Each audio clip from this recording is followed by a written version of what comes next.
నమస్తే, నేను మీ Kishore. Welcome to Sakshi digital. ముందుగా సాక్షి ప్రేక్షకులందరికీ హ్యాపీ ఇండిపెండెన్స్ డే. భరత భూమి ఆకాశమంత సంస్కృతి సంప్రదాయాల సంపదకు, అనంతమైన వేద విజ్ఞాన ఖనిజాలకు, మహిమాన్వితమైన మహోన్నత మహాశక్తులకు పుట్టినిల్లు ఈ భరత భూమి. ఇంతటి బంగారు భూమిని తరతరాలుగా ఎంతోమంది ఎన్నో రకాలుగా దోచుకున్నారు. ఎంతమంది దోచుకున్నా, ఎన్ని ప్రయత్నాలు చేసినా తరగని ఎడతెగని అసలైన వారసత్వాన్ని మాత్రం మన భారతావని నుంచి తీసుకోలేకపోయారు. అదే నేటి అసలు సిసలైన స్వతంత్ర భారతం. మరి అప్పుడు బ్రిటిష్ వాళ్ళు భారత్ని వదిలి వెళ్ళినప్పటి నుంచి ఇప్పటిదాకా మన ఇండియా నవీన భారతంగా ఎలా ఎదిగిందో ఒకసారి ఈ వీడియోలో చూద్దాం. స్వతంత్ర భారత సమరయోధుల నిరంతర పోరాటం, వేలాది మంది త్యాగధనుల రక్త తర్పణం ద్వారా సిద్ధించిన స్వేచ్ఛా వాయువులు నేటికి మన గుండెల్లో ప్రదీప్తమై వెలుగుతూ ఉన్నాయి. 2026 ఆగస్టు 15 అంటే ఈ రోజున మన మాతృభూమి 80వ స్వాతంత్ర దినోత్సవ వజ్రోత్సవ సంబరాలు జరుపుకుంటున్న అద్భుతమైన మహోత్సవమైన వేళ, భారత రాజకీయ స్వరూపాన్ని పొందిన మహోన్నత పరిణామక్రమాన్ని స్మరించుకోవటం ప్రతి భారతీయుడికి అత్యంత గర్వకారణం. 1947వ సంవత్సరంలో బ్రిటిష్ సంకెళ్ళు తెంచుకున్న సమయం నుంచి నేటి ఆధునిక డిజిటల్ సాంకేతిక ఆర్థిక అగ్రగామి భారత్ వరకు మన సరిహద్దులు, మన రాష్ట్రాల సరిహద్దు రేఖలు మారిన తీరు కేవలం భౌగోళిక మార్పు అనేది కాదు. అది 140 కోట్లకు పైగా ఉన్న భారతీయుల ప్రజాస్వామ్య వికాసానికి అద్దం పట్టే దివ్యమైన పరిణామం. 1947 ఆగస్టు 15 స్వాతంత్రం వచ్చిన రోజు. ఆంగ్లేయుల పాలన ముగిసే నాటికి మన దేశం ఒకే రకమైన పరిపాలనా వ్యవస్థలో ఉందా? లేదు. బ్రిటిష్ పాలనలో ఉన్న ప్రావిన్సులు ఓవైపు ఉంటే, వందలాది సంస్థానాధిపతుల ఏలుబడిలో ఉన్న చిన్న చిన్న రాజ్యాలు మరోవైపు విస్తరించుండేవి. 500కు పైగా ఉన్న చిన్న పెద్ద సంస్థానాలను ఏకం చేసి ఏకఛత్రాధిపత్యం కింద సమైక్యపరచటం నాటి నవభారత నిర్మాతల ముందున్న అతిపెద్ద సవాల్గా మనం చూడాలి. ఆ సమయంలో ముక్కు మనిషి సర్దార్ వల్లభాయ్ పటేల్ చూపిన అసమాన చతురత, దృఢ సంకల్పం భారతదేశ సమగ్రతకు పునాది వేశాయి. హైదరాబాద్, జునాగఢ్, మణిపూర్, త్రిపుర, జమ్మూ కాశ్మీర్ వంటి సంస్థానాలు తీవ్ర ప్రతికూల పరిస్థితుల నడుమ భారత యూనియన్లో భాగమయ్యాయి. 1950 జనవరి 26న రాజ్యాంగం అమల్లోకి వచ్చి భారత్ ఒక లౌకిక ప్రజాస్వామ్య గణతంత్ర రాజ్యంగా ఆవిర్భవించిన వేళ దేశ భూభాగాన్ని part A, part B, part C రాష్ట్రాలుగా వర్గీకరించారు.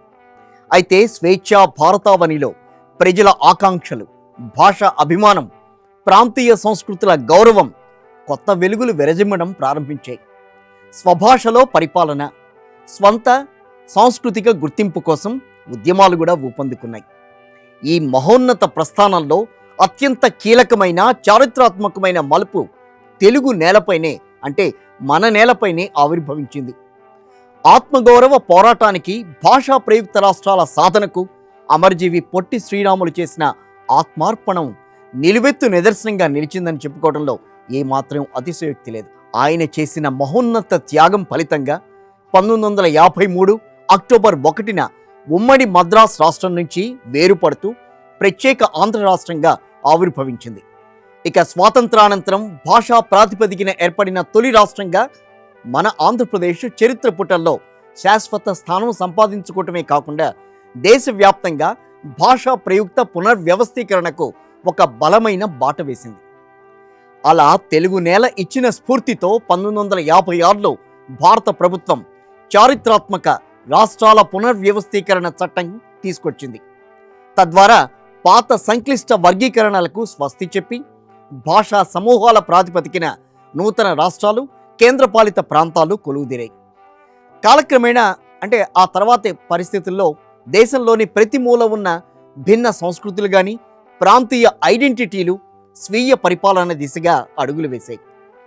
1960 టైంలో మహారాష్ట్ర, గుజరాత్ ప్రజల నిరంతర శ్రమ, ఉద్యమాల ఫలితంగా పూర్వపు ముంబై రాష్ట్రాన్ని, అంటే బొంబాయి రాష్ట్రాన్ని 2 ప్రత్యేక రాష్ట్రాలుగా విభజించారు.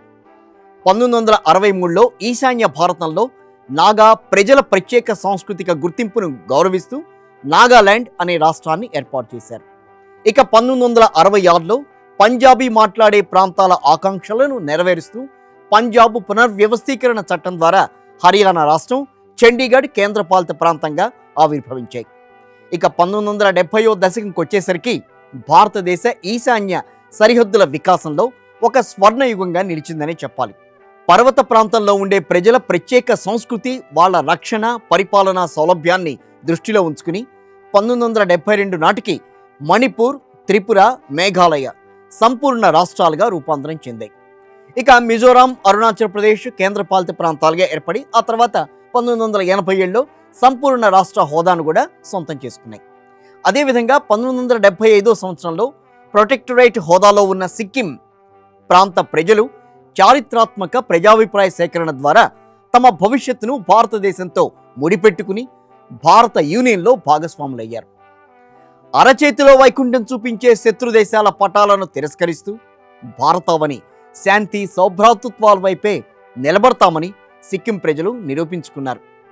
ఇక నూతన సహస్రాబ్ది 2000 సంవత్సరంలో అడుగుపెట్టిన వేళ వికేంద్రీకరణ, పరిపాలనా సౌలభ్యం, వెనుకబడిన ప్రాంతాల వేగవంతమైన అభివృద్ధి వీటి లక్ష్యంగా సరికొత్త అడుగు పడింది. వికసిత భారత లక్ష్య సాధనలో భాగస్వామ్యం కోసం బీహార్ నుంచి జార్ఖండ్, మధ్యప్రదేశ్ నుంచి ఛత్తీస్గఢ్, ఉత్తరప్రదేశ్ పర్వత ప్రాంతాల నుంచి ఉత్తరాఖండ్ అనే 3 నూతన రాష్ట్రాలు అవతరించాయి. ఇక ఆ తర్వాత 2014లో జూన్ 2న దశాబ్దాల సుదీర్ఘ పోరాటాల ఫలితంగా ప్రజల ఆకాంక్షలకు నిలువెత్తు రూపంగా ప్రత్యేక తెలంగాణ రాష్ట్రం ఆవిర్భవించింది. భారత ప్రజాస్వామ్య వ్యవస్థలో ఏ విధంగా ప్రజల సంకల్పానికి పార్లమెంటు శిరస్సు వంచి గౌరవం ఇస్తుందో తెలంగాణ ఆవిర్భావం ప్రపంచానికి చాటి చెప్పింది.